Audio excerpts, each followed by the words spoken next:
Bismillahirrahmanirrahim. Assalamualaikum warahmatullahi wabarakatuh. Waalaikumsalam warahmatullahi wabarakatuh. Sehubungan dengan air yang disebut tadi yang 7 macam air sungai termasuk Iya. mutlak ya. Bisa diapa? Bagaimana kalau agak keruh airnya? Iya. Agak keruh. Keruh. Ya. Enggak masalah. Enggak masalah. Iya. Air-air seperti sungai-sungai di Kalimantan itu Iya. enggak masalah. Oh begitu, Pak. Enggak masalah. Itu saja Termasuk. saya kata. Iya. Assalamualaikum Bisa dipakai. warahmatullahi wabarakatuh. Menarik itu yang 6x6 Iya. ya. Jadi di Masjid Sayyidina Hamzah di Malaysia Iya. itu kan dengan peralatan yang sudah serba canggih, kerannya juga canggih. Tapi ada kolam yang memang seperti itu, Iya. yang Besar. malah lebih daripada itu. Itu Iya. saya heran itu waktu.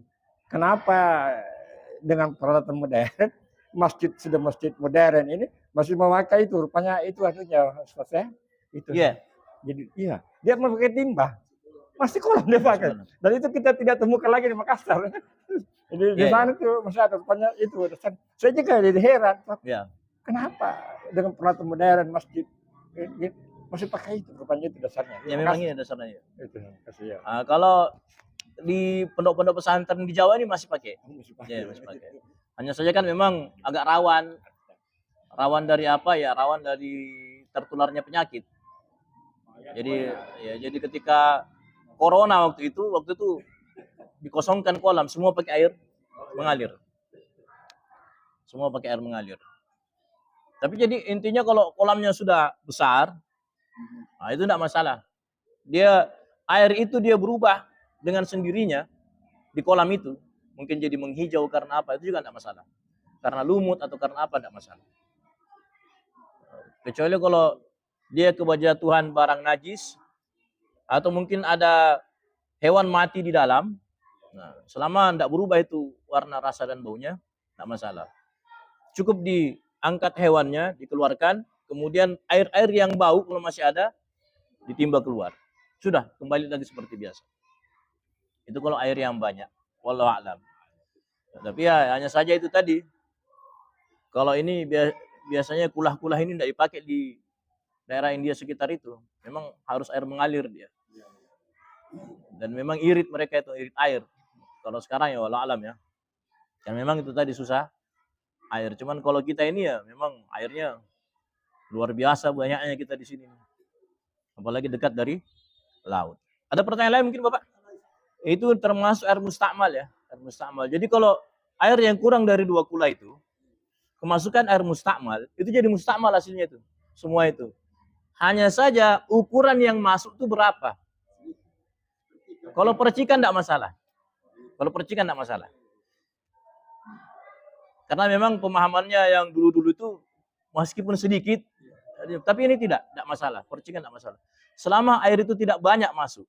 Dan kira-kira kalau misalnya, umpama itu air kurang dari 2 kula, kira-kira kalau itu air mustakmal dikasih warna biru umpamanya, dan masuk di situ, berubah warna enggak itu? Berubah warna enggak? Enggak. Karena cuma tetes-tetes. Kecuali kalau memang banyak di situ yang masuk, itu baru dia ikut mustakmal. Tapi kalau hanya percikan, jangan ragu Pak, jangan ragu. Ya. Jadi sebenarnya ini kadang-kadang standar ganda ya. Di sisi lain, Arab datang, dibilang memasukkan budaya Arab, dilupa budaya Indonesia. Intinya mungkin sebagian itu mengatakan berlebihan, tapi yang memang yang boleh itu cium tangan. Karena kita lihat Firanda, kemudian Ustadz Firanda sama Ustadz Riza Basalama itu juga cium tangan kalau ketemu anunya. Begini juga, membungkuk juga itu. Ada saya dapat videonya membungkuk juga. Jadi kalau orang membungkuk itu bukan karena hormat. Ya jadi contoh ini ada orang tua yang sudah tidak bisa terlalu ini tangannya, makanya kita yang membungkuk supaya tidak repot dia begini. Kan begitu. Kadang ada juga ulama dia tarik tangannya ke bawah karena kita tidak mau mencium, makanya orang tuh sampai begini supaya dia jadi satu tidak mau dimuliakan, satu mau memuliakan. Kan begitu. Jadi kalau orang membungkuk karena terlalu jauh sudah menghormati, memang itu berlebihan. Tapi dia membungkuknya kenapa? Kalau membungkuk bukan karena itu, karena dia memang mau Gitu. Sama seperti Buya Yahya itu ketemu sudah begini langsung. Karena kenapa kan? Coba kita pikir saja Pak, anak TK datang ke sini, salaman sama bapak ini, datang langsung begini, Waalaikumsalam, terus pergi. Bagaimana? Otomatis kan dia duduk, terus dia salam cium tangan. Kan etikanya begitu, meskipun mungkin di Arab tidak ditemukan. Wallahu a'lam. Ya, bismillahirrahmanirrahim. Alhamdulillah wassalatu wassalamu ala Rasulillah. Ya, mungkin saya mau tambah sedikit, Ustaz. Ya ini kan di masyarakat kita ini ada terbagi dua, Ustaz. Ada yang mengatakan dirinya salah, ada yang mengatakan ahlus sunnah wal jamaah. Nah, dan ini dalam menyikapi budaya itu berbeda. Seperti salafi misalnya, salaf misalnya ya. Itu kayak misalnya matabit tabe. Ya, itu kan mungkin kita tahu juga matabit tabe itu katanya itu haram itu. Nggak boleh kita membungkuk-bungkuk di depannya orang kalau lewat. Karena di masjid haram saja itu orang lewat saja. Jadi katanya matabit tabe itu haram apa macam-macam. Termasuk juga maulid kan itu katanya bid'ah. Nah, sementara ini Ahlus Sunnah wal Jamaah dia tidak mau menghilangkan adat begitu. Jadi dia Islam tapi adat dia tetap ini pegang teguh seperti matabit tabe. Kalau Ahlus Sunnah wal Jamaah ya tidak masalah. Jangan samakan di Saudi dengan di sini. Katanya begitu, kalau di Saudi ya silakan Anda mau lewat enggak matabit tabe enggak masalah. Kalau di Makassar itu masalah itu karena adatnya orang seperti itu. Nah itu kalau Ahlus Sunnah wal Jamaah dan juga seperti Maulid kan itu kan adat itu, jadi silakan. Nah ini yang saya mau tanyakan, bagaimana kita menyikapi dua ini? Ya demikian. Wassalamualaikum warahmatullahi wabarakatuh. Jadi intinya adat itu selama tidak bertentangan dengan syariat itu tidak masalah aslinya. Yang diharamkan itu kan kalau tidak salah itu kan, ini saya cari lagi ya, itu kan hormat membungkuk seperti hormatnya orang Jepang. Adapun matabit-tabe itu kan kalau orang duduk apa semua segala, hanya kadang-kadang kita orang itu kan tidak mau berposisi lebih tinggi daripada orang yang dihormati di situ ya kan. Bahkan Rasulullah katakan ketika ada seorang sahabat datang, Rasulullah katakan kumu li sayyidikum, berdiri tuh, kau berdiri sambut itu orang mulia di antara sayyidikum itu, tuan kamu itu. Itu hadisnya sahih. Jadi kalau ada orang datang terhormat atau apalagi terhormat dalam agama, datang berdiri kita sambut, nggak masalah itu. Hanya saja memang seperti yang Lirboyo pakai itu, setahu saya itu karena kiainya kan duduk dan duduknya rendah. Karena tidak mau dia berposisi, kalau sudah di dekat gurunya tidak mau berposisi lebih tinggi daripada gurunya. Gurunya juga sudah tidak bisa berdiri karena sudah tua sekali beliau tuh, masya Allah. Di zaman penjajahan itu beliau itu alimnya luar biasa. Kadang-kadang beliau baca kitab itu waktu Ramadan, ba'da subuh. Itu baca kitab, tahu azan, sudah duhur. Setua itu baca kitab tidak terasa sampai duhur. Yang dengar sudah, Allah ada mungkin itu bagaimana? Kok sudah azan?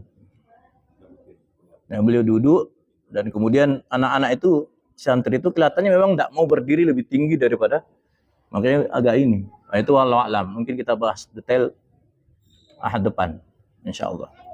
Tapi memuliakan dengan berdiri kemudian cium tangan, cium kaki. Imam Muslim itu datang ke Imam Bukhari dicium kakinya memang, bukan tangannya, cuma kakinya dicium. Dan Imam Bukhari kasih.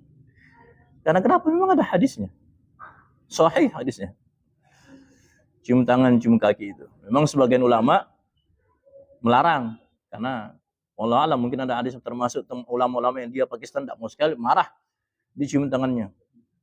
Kami datang ke sana waktu itu ketemu sama salah seorang orang yang mengajarkan hadis Bukhari sudah 40 tahun, sudah tua sekali. Beliau duduk ya karena kita biasa di Jawa, jadi kita agak tunduk sedikit karena beliau sudah duduk. Marah. Jangan begitu. Salaman kita kan, kita salaman, jangan cium tangan. Saya kebetulan waktu itu ada yang lulusan Hadramaut Yaman, ya Syekh, ini hadisnya cium tangan. Apa hadisnya cium tangan? Sudah, nggak usah berdebat di sini, beliau katakan. Kita tegur juga, jangan ke debat. Masalah ini orang ngajar hadis 40 tahun. Kan begitu. Beliau punya hadis sendiri gitu kan. Wallahu a'lam. Saya ketemu itu Syekh siapa namanya saya lupa. Saya ketemu sama cucunya Syekh Ilyas yang baru-baru meninggal juga. Maulana Zakaria. Menantunya Maulana Zakaria. Saya ketemu juga waktu itu. Sudah sepuh, sudah duduk di kursi, cuman tinggal hanya kitab saya di depannya. Kitab makan. Gitu, man. Kalau ulama-ulama India itu kalau yang ahli hadis tuh ngeri-ngeri, Pak. Usianya panjang-panjang, kemudian sepuh-sepuh, tapi kalau sudah tua tuh, kalau sudah baca kitab, dia lupa semuanya. Kalau di India itu ulama-ulama yang ngajar hadis, saya ketemu memang luar biasa. Wallahu a'lam. Bagaimana dengan jabat tangan setelah salat? Ada yang tidak mau. Ya kalau tidak mau tidak apa-apa, tidak masalah. Biar saja.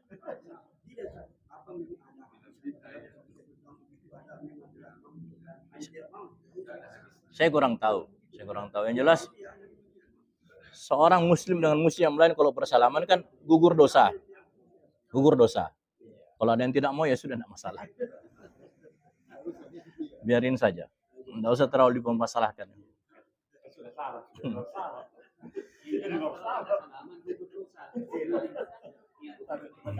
Ya, subhanallah wa bihamdihi subhanakallahumma wa bihamdika asyhadu an la ilaha illa anta astaghfiruka wa atubu ilaik. Assalamualaikum warahmatullahi wabarakatuh.